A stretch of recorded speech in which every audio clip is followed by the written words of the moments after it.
Ayaan Hirsi Ali, Trump must tackle Saudi fanaticism when he's in Riyadh.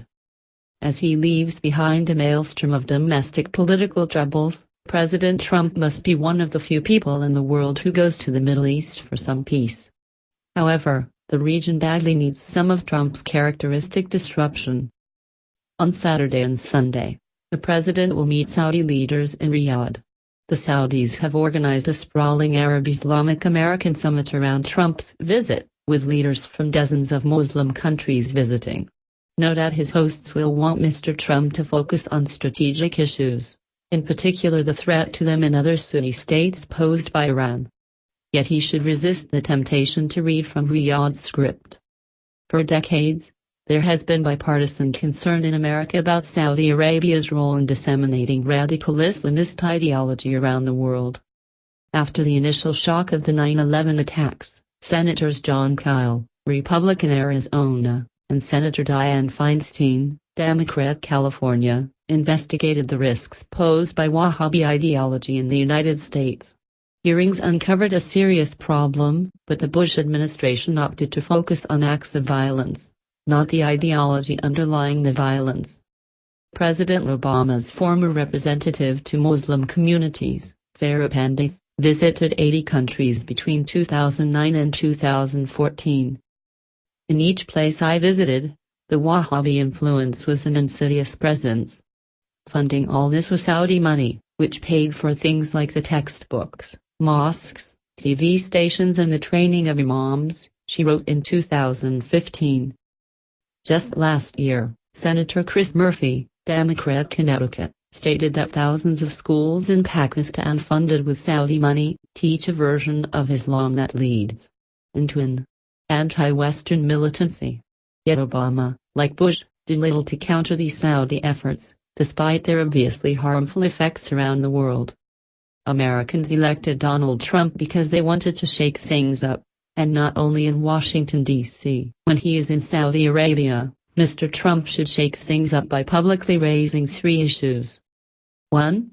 Salafi Wahhabi ideology. In the 18th century, a desert warrior named Ibn Saud formed an alliance with a Hanbali religious reformer, Muhammad ibn Abd al-Wahhab. Saud wanted power.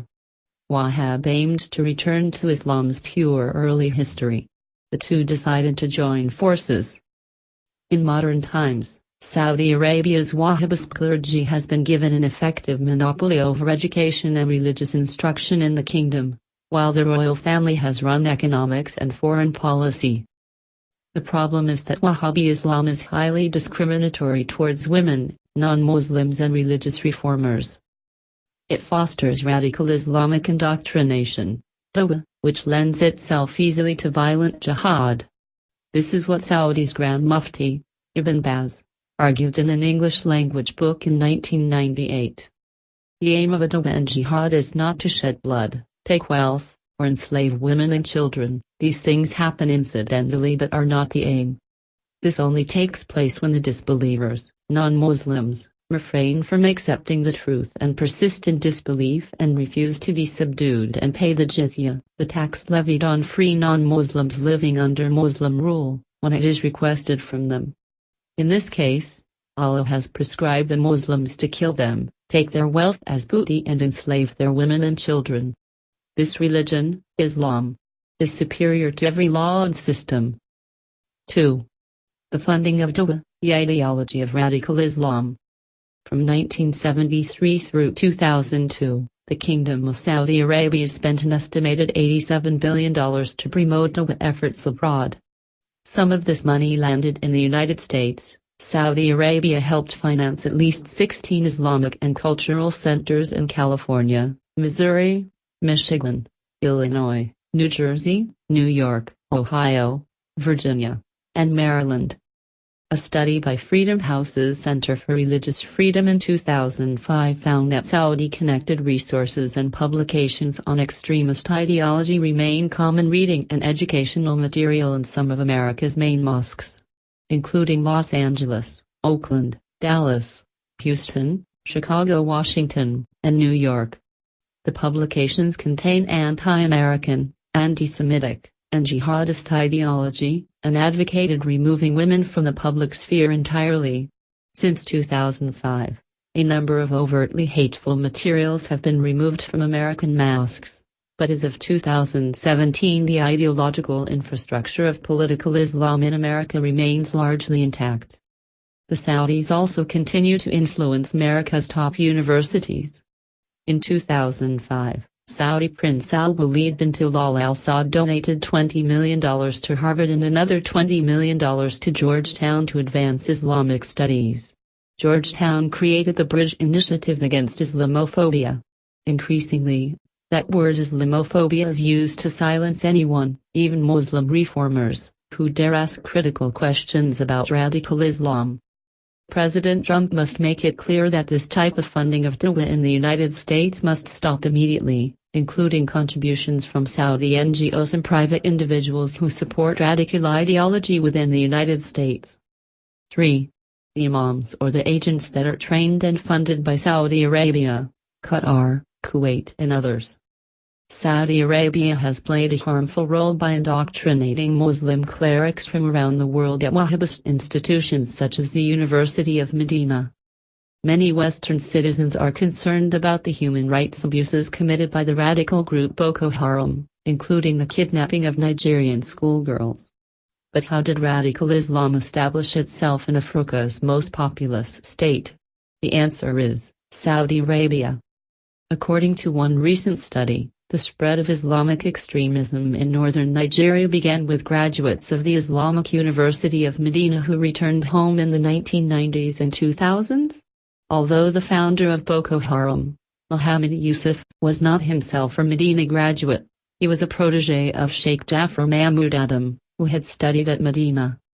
It happened here, too. Warithuddin Umar was for 2 decades the top imam in New York's prison system.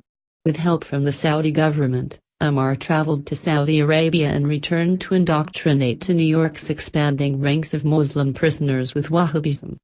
Umar ministered to thousands of inmates and training dozens of chaplains. Yet this was the man who in 2003 told the Wall Street Journal that the 9/11 hijackers should be honored as martyrs. For decades, to be sure, American officials have raised these concerns with the Saudis, but only privately. The Saudis usually promise some improvement, which never materializes. Almost inevitably, short-term military considerations lead us to drop these concerns. After 9/11, the U.S. even accepted the Saudi demand not to associate Islamic terrorism with Islam itself, hence the endless repetition of the empty phrase that Islam is a religion of peace. The result is a worldwide epidemic. Saudi Salafi Wahhabi Islam can now be found in all corners of the world, destabilizing Pakistan, the Horn of Africa, Nigeria, and even Indonesia. More than 15 years after 9/11, it is now time to do things our way.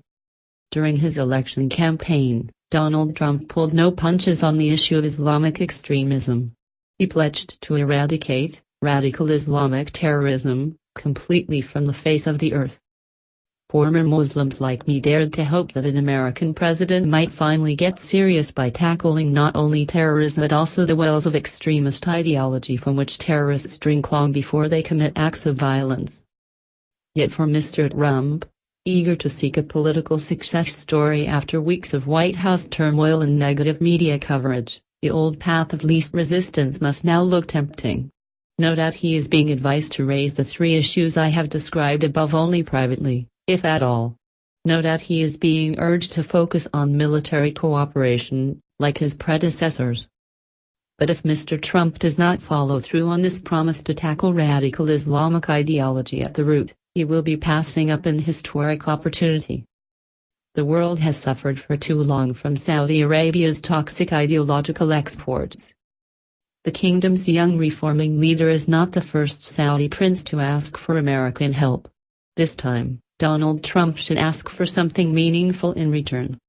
Now is not the time, and Saudi Arabia is definitely not the place, for the most disruptive president of modern times to dial it down.